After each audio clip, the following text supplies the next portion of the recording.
I wish I knew when my Jewishness first became important to me.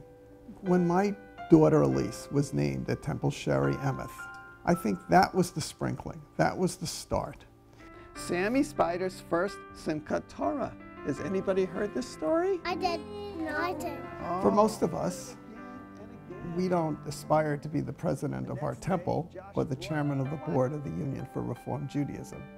It just happens because we volunteer, we get involved, we feel that it's a calling. And that's what happened to me. But as I got more and more involved in Temple Sherry Emeth, I learned and got more excited about the role that the Union played and how it brought together all the various parts of what it meant to be a Reformed Jew in North America. My wife Joan and I responded to the Religious Action Center brochure and went to Washington. And I guess that was a turn-on for us. It often was overlooked how passionately committed he was to social justice and tikkun olam. If you listen to his speeches carefully, that theme was always there. As I look out at this room and see you, the dedicated leaders of Reformed congregations throughout North America, I see individuals no different from myself. Individuals who are seeking answers to questions, and I see people who are proud to be Reformed Jews, willing to fight the social justice battles. Anyone who's worked with Peter knows that he's not a patient person. One of the things that's important to know, however, is that he's brought that impatience to bear on behalf of the whole array of causes that are so important to our movement. Firsthand, I've gotten to see his impatience with inequality, his impatience with the lack of justice. He has an impatience, but it's an impatience that is not going to tolerate the status quo. He's not going to tolerate something that could be much better.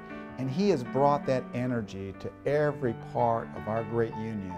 We then sent our children, Ira and Elise, to Camp Harlem, and that was a gravitating moment for us. I think I was excited about Jewish camping when I saw how my children related to the camp experience.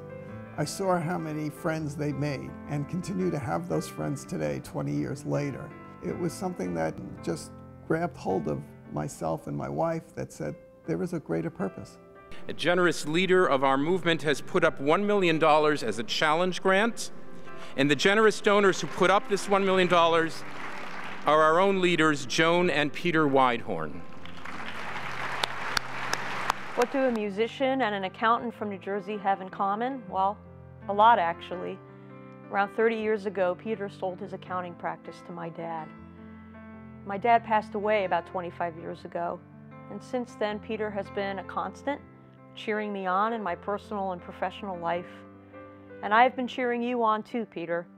We have extraordinary chair people who have served our union over the last half-century.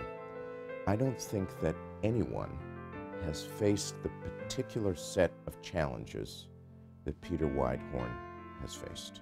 A firestorm. I mean, there's no other way to put it. Our congregations were deeply hurting because of the economy. The movement was severely challenged. It needed bold and aggressive action, and it needed action quickly. And Peter did all of those things. The only way we could get through such a period is with a very strong, assertive, self-confident leader, somebody who not only obviously was deeply devoted to us, but was prepared to take some risks on behalf of Reformed Judaism. And that's what we had with Peter.